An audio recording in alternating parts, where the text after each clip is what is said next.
As Jesus rose up in the clouds, the words he spoke came flooding back to some young men in the crowd. He said, I go to prepare a place, but I'll be back again. Gonna take my people to a land where joy shall never end. So I'll be back. I'll be back.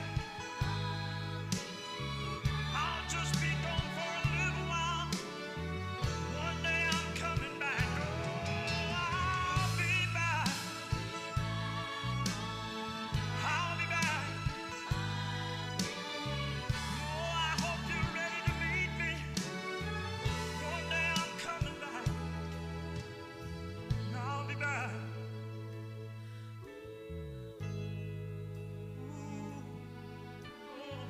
Christians don't lose faith,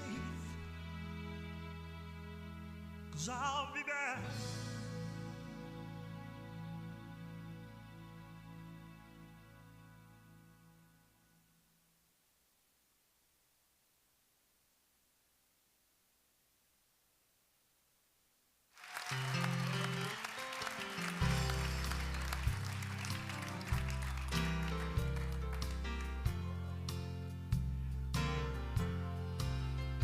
Life is easy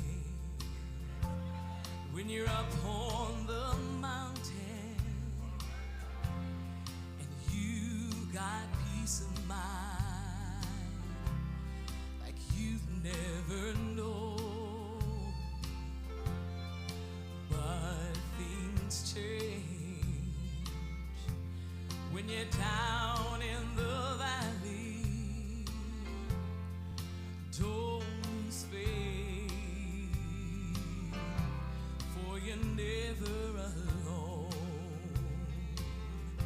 For the God on the mountain is still God in the valley. When things go wrong, He'll make them right. And the God of the good times is still God in the bad times. The God of the day is still God in the night. We talk the faith, we're up on the mountain. Talk comes so easy when life's had its best. Now it's down in the valleys of trials and temptations. That's where your faith is really put to the test. For the God on the mountain is still God in the valley. When things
Sometimes in our lives, we all have pain, we all have sorrow, but if we are wise, we know that there's always tomorrow. Lean on me when you're not strong, and I'll be your friend. I'll help you carry on, for it won't be long till I'm gonna need somebody to lean on. Please swallow your pride if I have things you need to borrow, for no one can feel those of your needs that you won't let show. You just call on me, brother, when you need a hand. We all need somebody to lean on. I just might have a problem that you'll understand. We all need somebody to lean on. Lean on me when you're not strong, and I'll be your friend. I'll help you carry on, for it won't be long till I'm gonna need somebody to lean on. You just call on me, brother, when you need a hand. We all need somebody to lean on. I just might have a problem that you'll understand.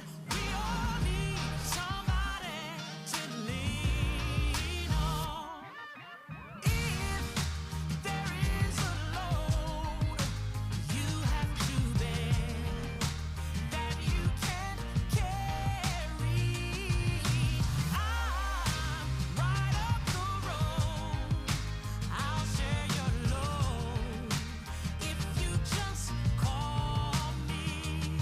You just call me if you need a friend. Call me, ain't going nowhere. I'll be right there. Call me, brothers and sisters. Lean on me.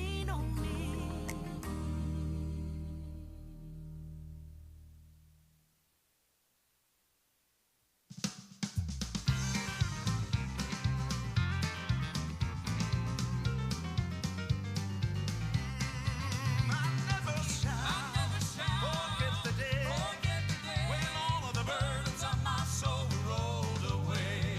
It made me high in the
The angels were assembled before the throne, singing songs of worship to the Lord alone. As they cried, holy, holy, the heavens filled with glory. But they had to step aside when they heard a song rise. It made the Father smile to see his child step forth and start to sing. Redeemed, I am redeemed. The greatest song this mortal tongue can sing. Redeemed, I am redeemed. I once was lost, but now I'm found. His love has turned my life around. Amazing grace has saved a wretch like me. I am redeemed.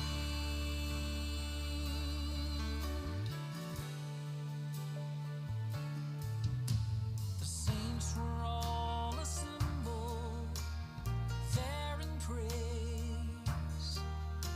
The choir was softly singing, and every hand was raised. The preacher made his final plea to every heart that would believe. Then a hush fell on that place when a sinner felt his grace. And the saints and angels did rejoice when that child began to lift his voice. Redeemed, I am redeemed. The greatest song this mortal tongue.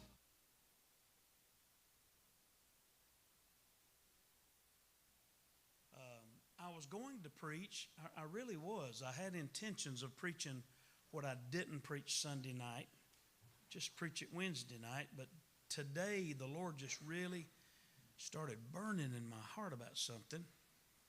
And I text John and I said, look, I know you're at school. I know you're working. If we can't get it on the screen, it's fine. And he's been working on it during school hours and try to get it together so it would be more impactful for you to visualize what I'm trying to say. So I believe the Lord has designed this for whoever is here tonight. God knew who was coming, and he's laid it all out, what he wants to say. If you want to open your Bible, I'm going to 1 Chronicles. 1 Chronicles, the Chronicles of the Kings. 1 Chronicles 21. And I'm going to read several verses just right off the bat. And I want you to stay with the story. If you don't want to follow it in the Bible, John's going to put the Bible on the screen. But I want you to see these verses. It's so important to me. It's going to be important for the message that you see these verses. 1 Chronicles 21, 8 through 25. And I want to preach on this subject. Watch this subject. Paying the full price. My heart is so burdened that you get this. I'm trying to even be careful with my words because I want you to get it so much. It'll take the Spirit of God to really display it to you like it needs to be displayed. But I want you to get this message. Paying the full price. Watch this story in 1 Chronicles 21.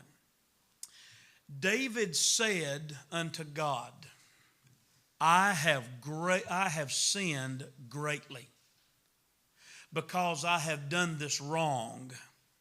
He had done a wrong against Jerusalem. But now I beseech thee, he's begging God, do away with the iniquity of thy servant himself.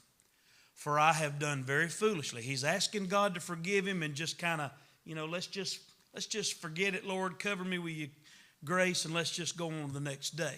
And the Lord spake unto Gad, David's seer, saying, Go and tell David, thus saith the Lord, I offer thee 3 things. This is the Lord saying to David, choose thee one of them, that I may do it unto thee. Or in other words, kind of reminded me of my daddy. I'm either going to whoop you or you're going to get grounded. You know what I'm saying? Daddy done us like that. Of course, Daddy didn't do that. He just whooped. But Mama had them options, you know. Kind of what God's done to him.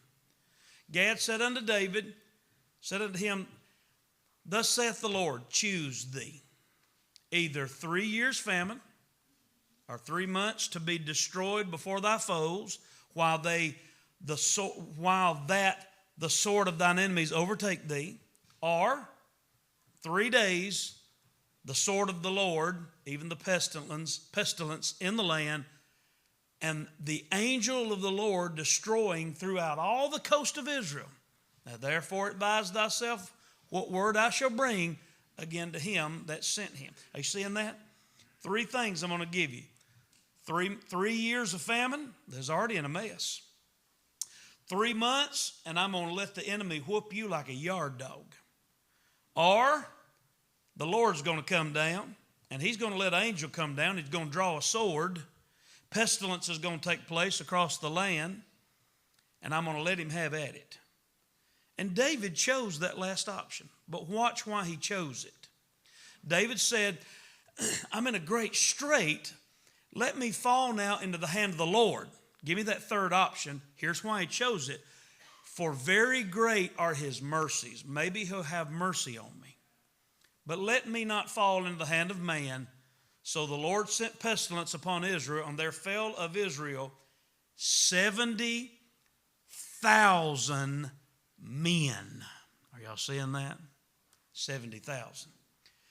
And God sent an angel, this gets scary, into Jerusalem to destroy it.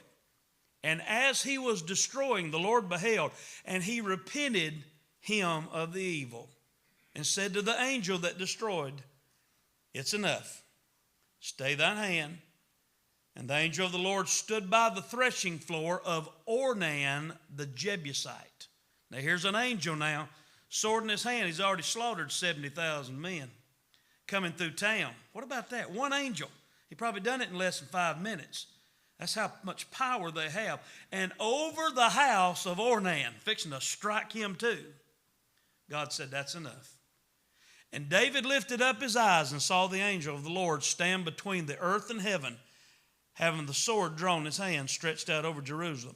Then David and the elders of Jerusalem, who were clothed in sackcloth, fell upon their faces. And David said unto God, Is it not I that commanded the people to be numbered? Even I it is that have sinned and done evil indeed. Or in other words, this is my fault. But as for these sheep, Israel, what have they done? Let thine hand, I pray thee, O Lord my God, be on me and my father's house. But not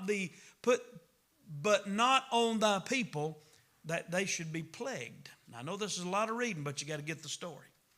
Angel of the Lord commanded Gad to say to David, David should go up and set up an altar unto the Lord at the threshing floor of that man's house. And David went up at the saying of Gad, which he spake in the name of the Lord. And Ornan turned back and saw the angel, and his 4 sons with him hid themselves. Now Ornan was threshing wheat. David came to Ornan. Ornan looked and saw David and went out of the threshing floor and bowed himself to David's face on the ground. David said to Ornan, grant me a place, just give me a place of this threshing floor that I can build me an altar up unto the Lord. Thou shalt grant it for me for the full price, that the plague may be stayed from the people. David saying, grant me a full, give me an animal, give me the place, but I'm paying you full price for it. David came, and Ornan looked and saw David, went out of the threshing floor about it. Is that the same verse? Ornan said unto David, take it to thee, and watch this now, take it, and let my Lord the king do that which is good in his eyes. I give thee the oxen for the burnt offering. I give thee the threshing instruments for wood. I give thee the wheat for the meat offering. I give it all. And David said, Nay, no, but I will verily buy it for the, here it comes again, full price. For I will not take that which is thine for the Lord, nor offer burnt offerings without cost. So David gave to Ornan 600 shekels of gold by weight. When I read that today, the Lord burned my heart, paying the full price. Paying the full price. David said, I will not make an offering to God without it costing me. Bottom line. Why? Well, because if Ornan would have gave the sacrifice, it would have been Ornan's offering. David said, that can't happen because I'm the leader. I'm at fault. I'm the reason this has happened to the children of Israel. I'm taking full responsibility. I'm paying full price for the sacrifice, for the wheat, anything it costs for the land, whatever it takes, I'm paying the money. Full price. Now don't get me wrong. I'm speaking between me and you now. Don't get me wrong. I like leaning on you for my problems. If it wasn't for my church during my problems with my heart babies, I don't know if I would have survived it. I know if I was in evangelism, I'd have never survived it. But God let me lean on you. Now, don't get me wrong. I like leaning on you, and I would think that you like leaning on me. I like sharing the yoke with you. I don't like bearing the whole burden. I want to know that I have a brother I can cry on, a sister that will pray for me, a youth group that'll fall on their knees when I'm in trouble. That's good to know, and I like that. I long for you to help me and me to help you, but listen closely. There are times when God makes you carry the load alone. I'm sorry, I can't help that, but there are times that you can't lean on anybody. You do not have a brother. You do not have a friend. There's no family members. You can't lean on your companion. God has chose you to walk a path, and you will walk it by yourself because the King chose that to be. It's paying full price for ministry. Times that He lets you walk the path by yourself. Times that He lets you figure it out by yourself. Times that He lets you sit in the dark by yourself. And you pay full price for the sacrifice. You're not going to get a timeout. You're not going to get a break. God's not going to let you have freebies. He's not going to give you a pass. God wants you to experience, watch this, full price ministry.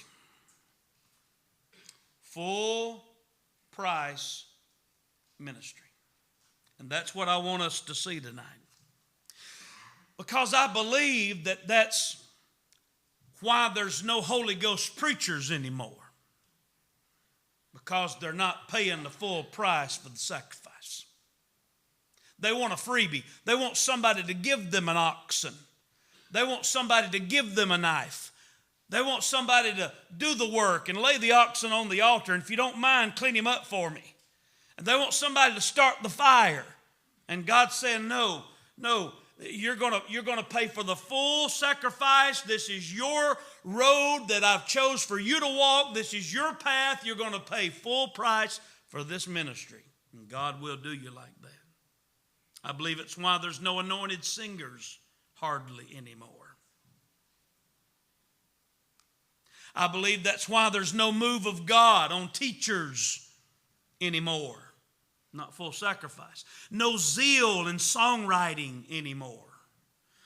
no commitment in leaders anymore, no interest in missions anymore in our nation, no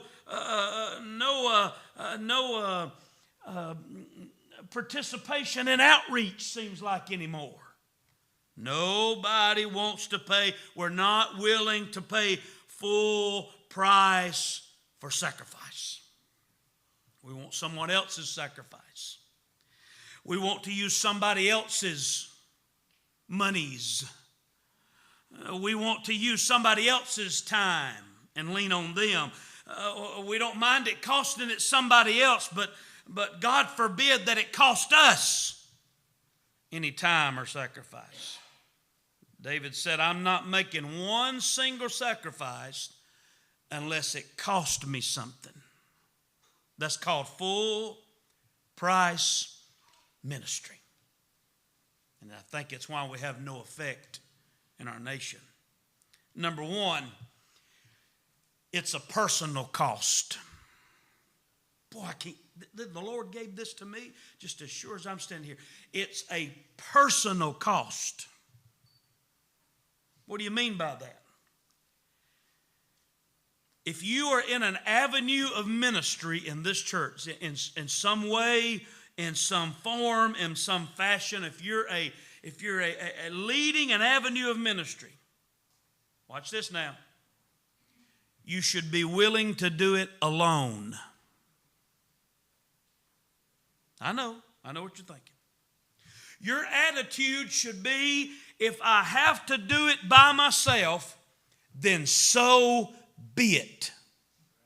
I'll do it alone.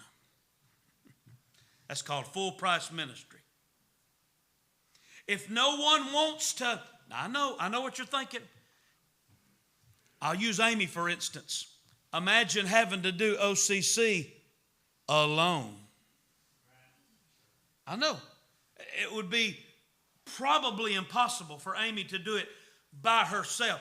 But that God in her that's called her to that avenue, there has to be some kind of attitude that says, if I have to gather every box, if I have to wrap every box, if I have to get every ingredient that goes in it, every toy, every shoe, every toothbrush, every bar of soap, if I have to take care of all this by myself, then so be it. Charlie, give me the keys to the tractor. I'm doing it myself.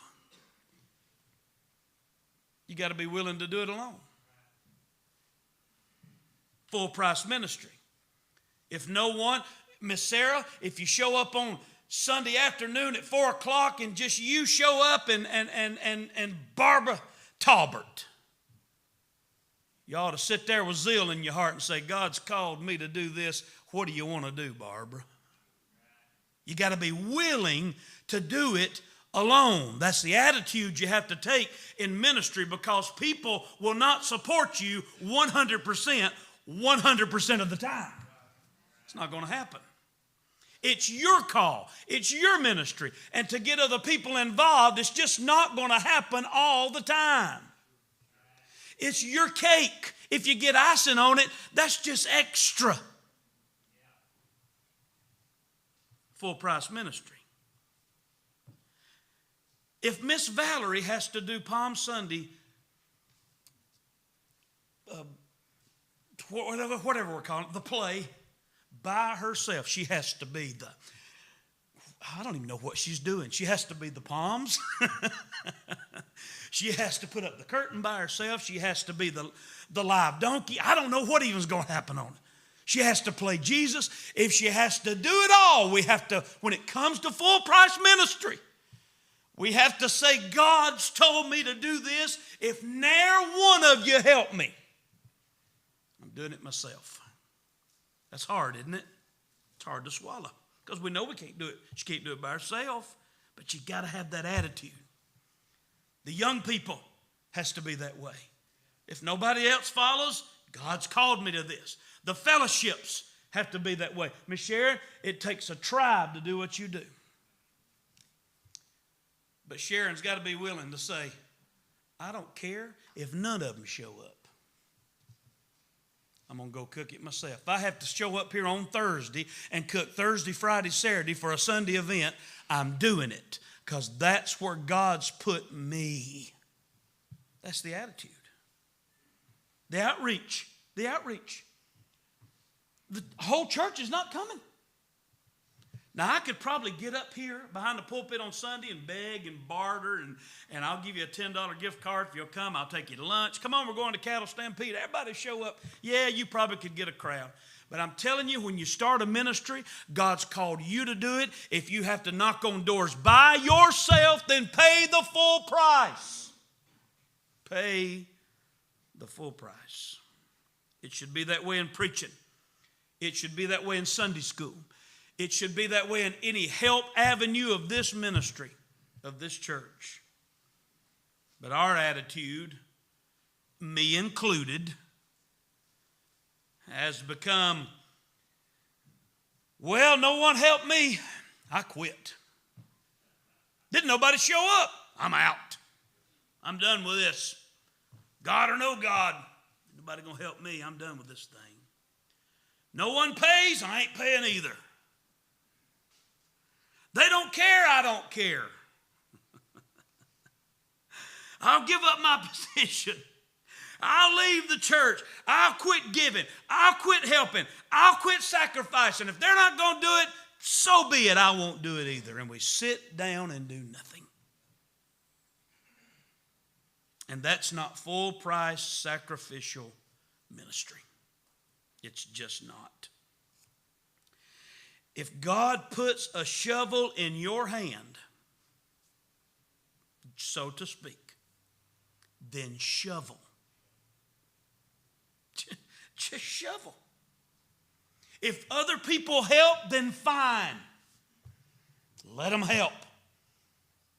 That's just icing on the cake. But if God put a shovel in your hand, shovel. Well, I could get a whole lot more done if everybody show up. And that is true, but that's not what God said. God said shovel. And the shovel's in your hand. You do your job. Sacrificial ministry. Do your calling. And don't stop shoveling until he says stop shoveling. It's a personal cost. It's very personal. You want full blessing, you pay full price. God called you. God chose you. God picked you. God placed you. And everybody around you is not going to participate.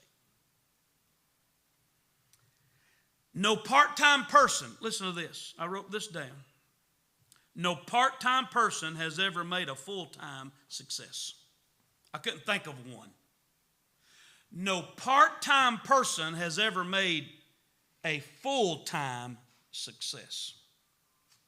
I've never seen a successful, now I'm talking about a successful piano player, be a part-time piano player. I guarantee you, you don't come to Miss Sharon after all these years of learning and say, how long have you been? Oh, I just done it part-time. Oh, no. It's just full-time. Full-time. Your successful professionals are full-time. And that same scenario can be added into that story. There's no part-time missionary that's ever been successful. Not part-time ones. The ones you read about in missionary stories, they were full-time ones. I'm talking about full-time in the heart. There's no part-time preachers that's ever been successful. And I'm just going to say this. I realize we have bivocational people, and that's fine.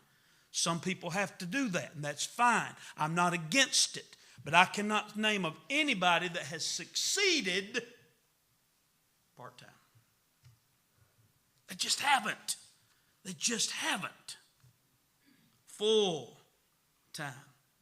Show me an athlete that's making more money than this whole church put together and ask him if he does it part-time. No. He's full-time at what he does. It's hard work, it's sacrifice, it's costly, and it is a personal cost, especially in serving the Lord.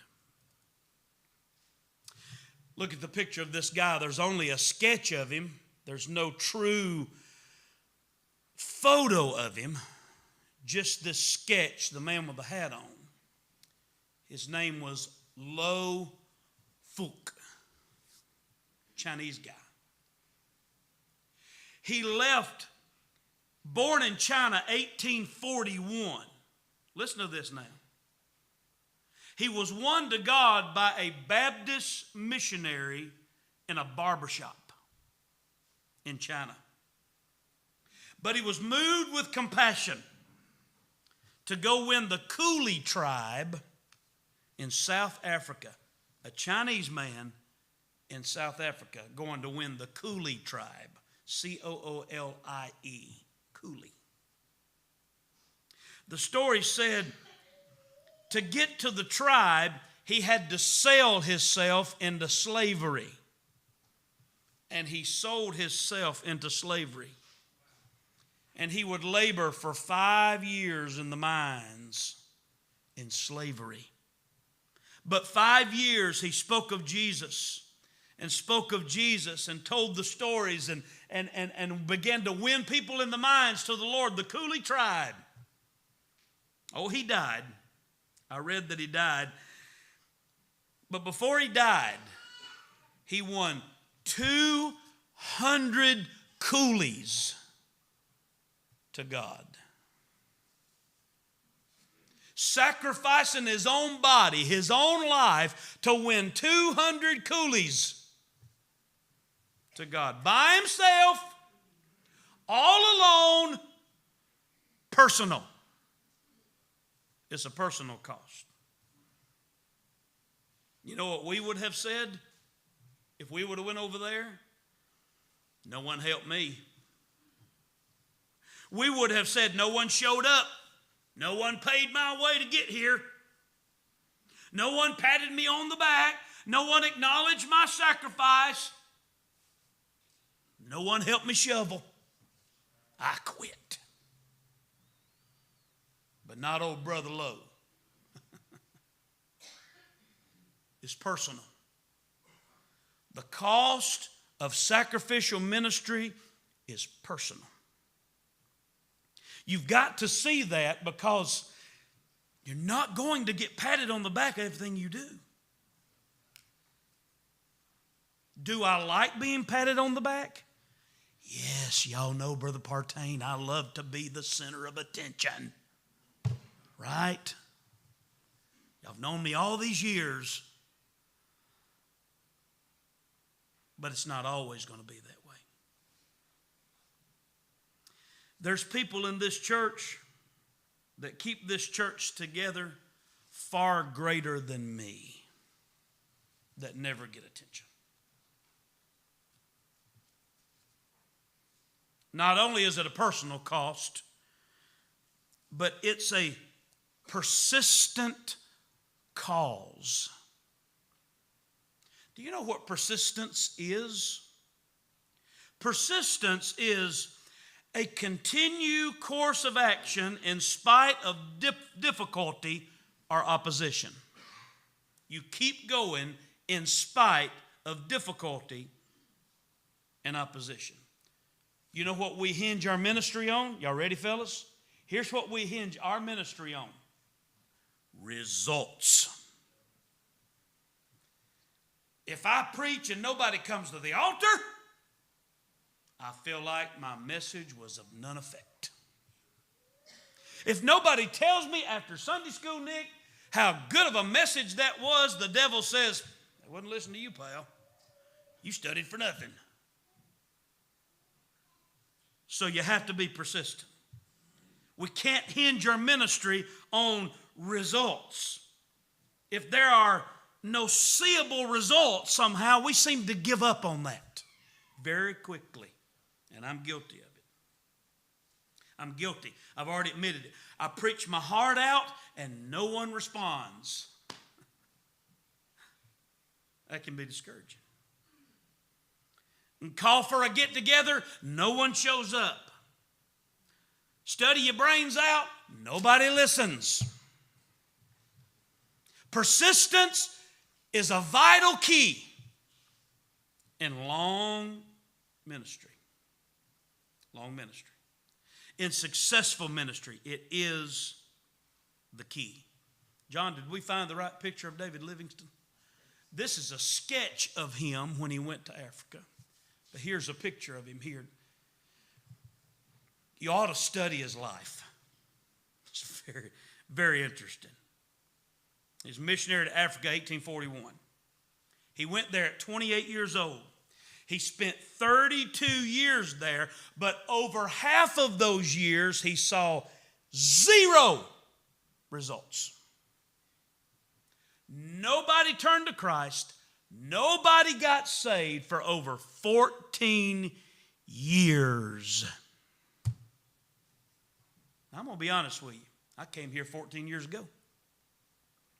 If I would have, after 14 years, not have seen somebody saved, this church not grow, the finances not raise, the baptistry be wet, if I would have spent 14 years here and nothing happened, the deacons probably would ask me to leave, because we hinge everything on results.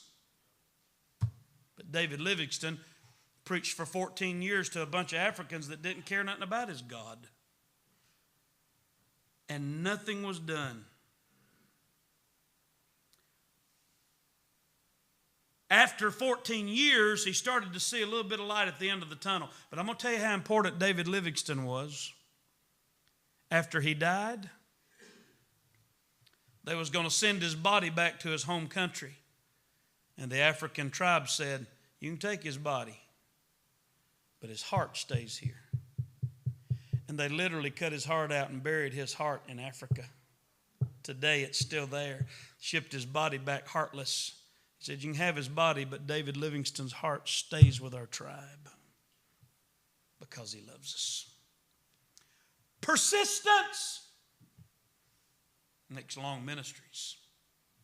Sacrificial ministries. But I'm going to tell you now, after David Livingstone died, there was a man that come in behind him. Henry Morton Stanley. Bet you've never heard of him. But he came in right behind David Livingstone to try to pick up on the ministry that David Livingstone left behind. And did you know it paved the way? David Livingstone's life paved the way for Henry Morton Stanley, and hundreds were swept into the kingdom of God. Would you work all your life for no results just to pave a way? Some of you's doing it with your children. God might not use you in the way you think he's going to use you. You might not get your name on a sign. You might not be very important in this community's eyes. You might just be the guy that stays behind the scenes. I'll use you, Nick. Nick, Sunday school teacher, in there in the room, teaching to about 30, 40 people every Sunday. Low key, never makes a stir much of any kind. He's not loud. His family's quiet, stays to himself. And to look at that, people would say, well, he ain't nothing. He ain't nobody.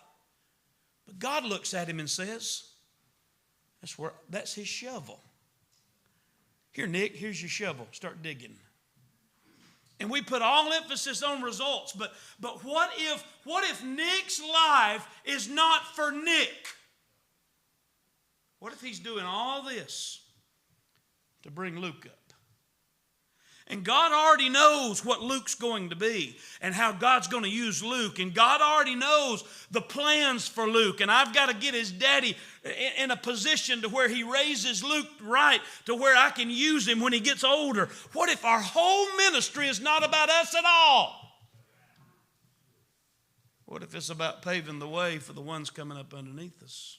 What if the heartaches and the trials and the tears and the depression and all that you're facing is not about you? It's about them babies. Them babies. Persistence. I should have preached this Sunday morning. There's a persistent cause. Then lastly, it's a personal cost. It's a persistent cause. And then watch this. There will be a permanent change in your life once this happens. There will be an absolute permanent change in you and in your ministry when you see the seriousness of God. Seriousness of God.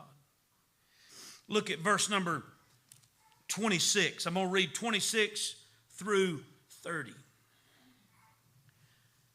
David built an altar there and offered burnt offerings and peace offerings, and this is at Ornan's house now, and called upon the Lord, and he answered him from heaven by fire upon the altar of burnt offering. And the Lord commanded the angel, watch this, put up his sword into the sheath.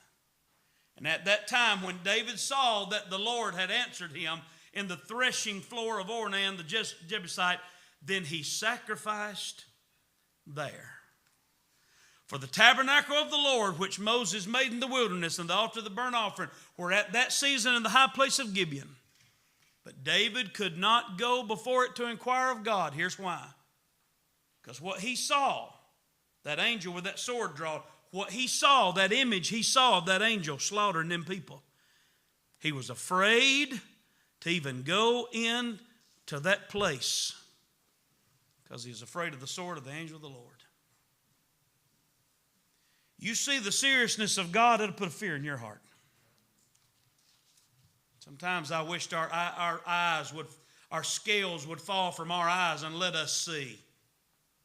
Just let us see. Angel of the Lord, with one hand and without effort, slaughters 70,000 men in less than seconds.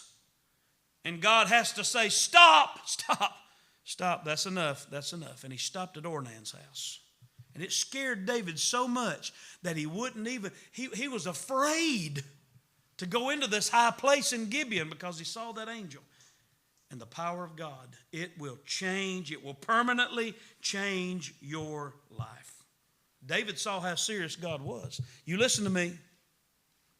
You might not take your ministry serious, but God does. And if you're not going to do the job, he'll move you and let somebody else do it. If it's just digging a hole, then dig the hole.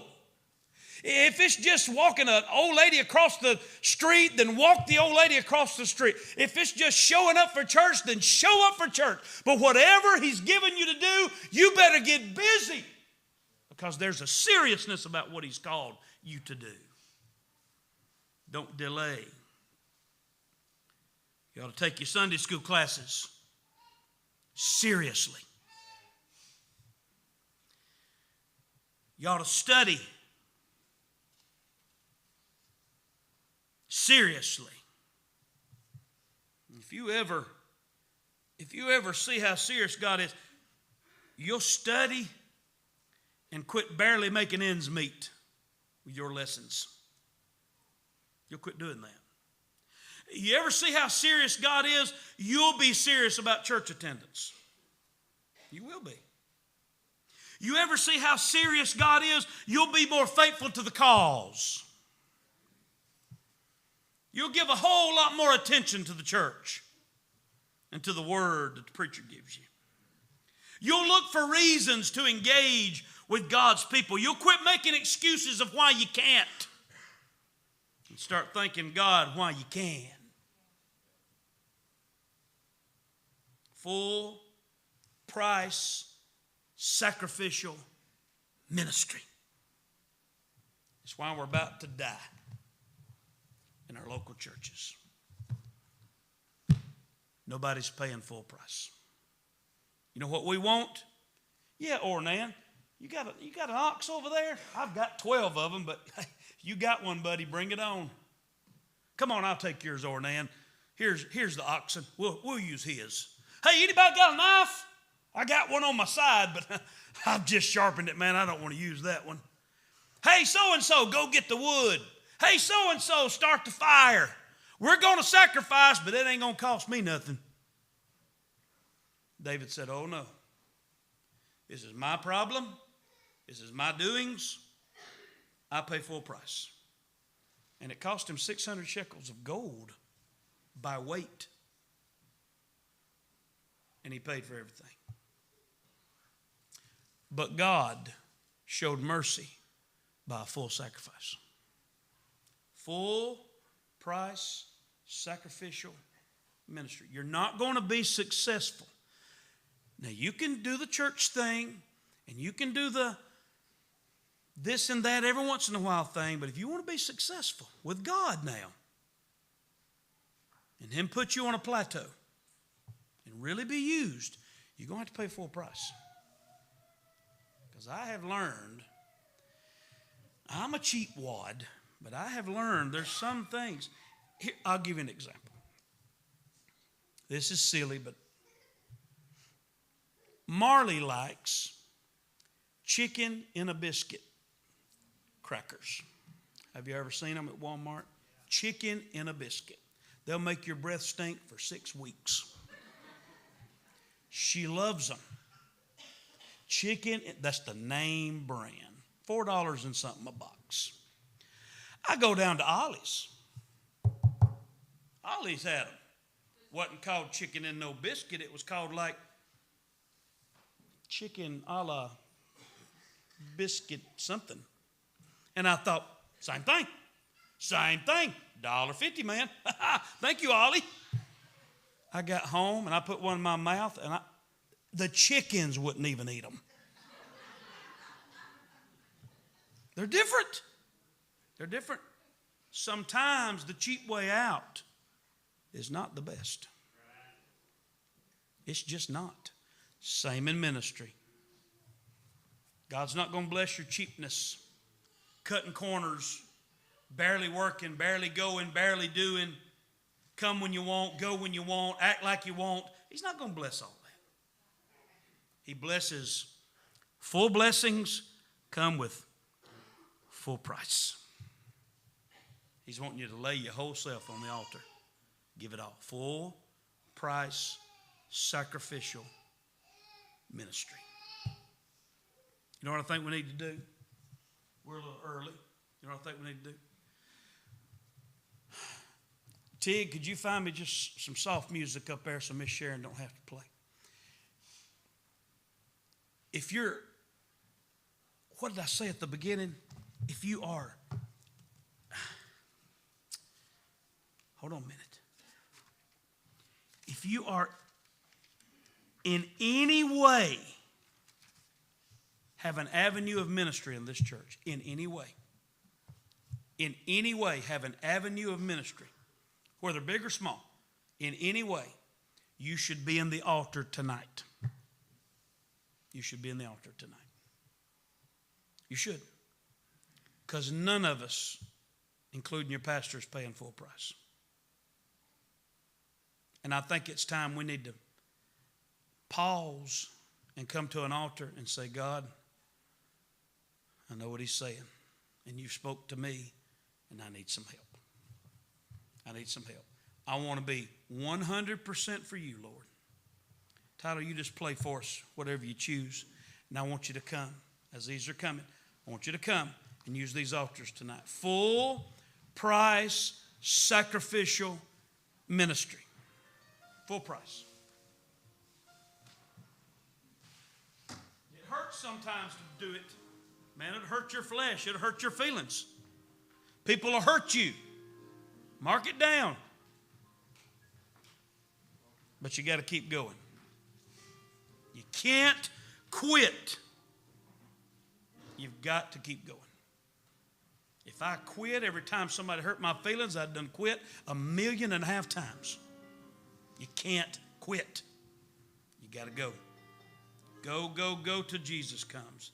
Because, buddy, one day He is a-coming. He's a-coming.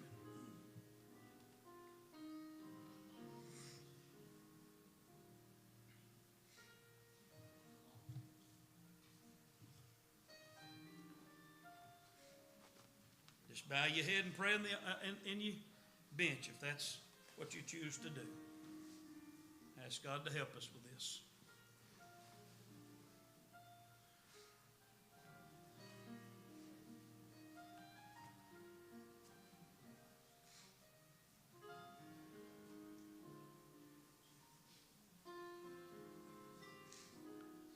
love to tell the story. I know it's true. I know it's true. Satisfies my longing like nothing else can do.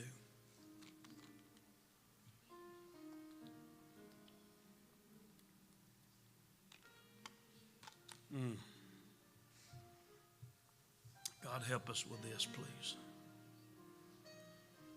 You know my heart. I'm absolutely unworthy to be standing here. God, teach it to me. Teach it to the people. Let us grow and learn together. Oh, you know my frame. You know my mind. You know my thoughts.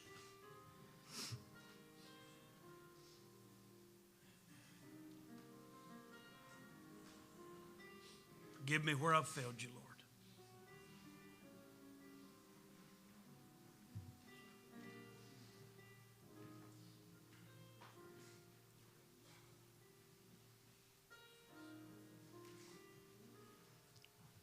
While these are praying, let me drive this point real quick one more time.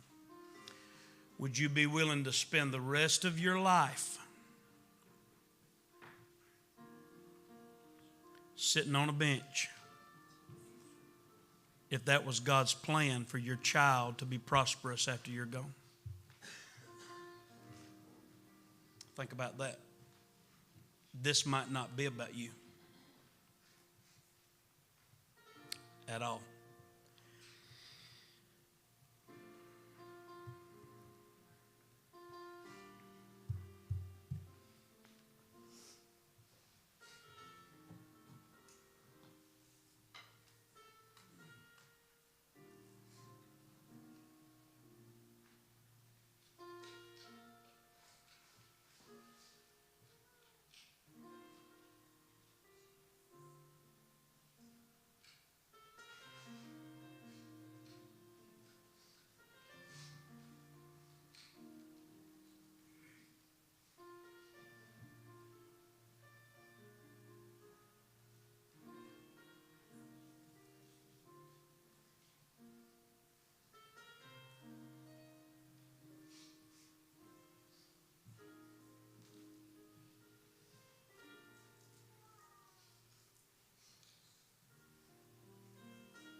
A lot of you sitting here tonight are a result of somebody else's sacrifice.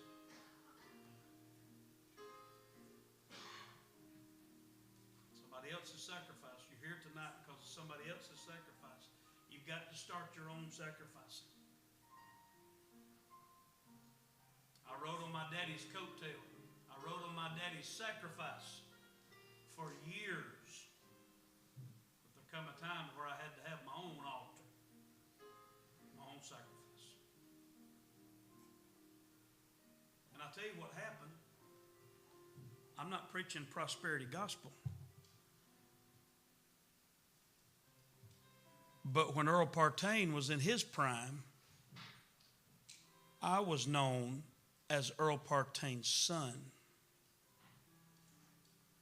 But when I made my own altar, started my own ministry, got involved with God on my own, the Lord pushed me out. Now there's people out there that don't know me as Earl Partain's son. They know Earl as Carl Partain's daddy. Full price, sacrificial ministry. Got to start your own altar. Anything else before we dismiss the service? Man, did I enjoy preaching that tonight. That will get told in more than one place. Lord gave me that. Anybody else? Are we having choir practice tonight? All right, going to go over a song. Stay with us just a little while. All right. Nothing else to be said? Stand up with us. Tell somebody it's good to see them tonight.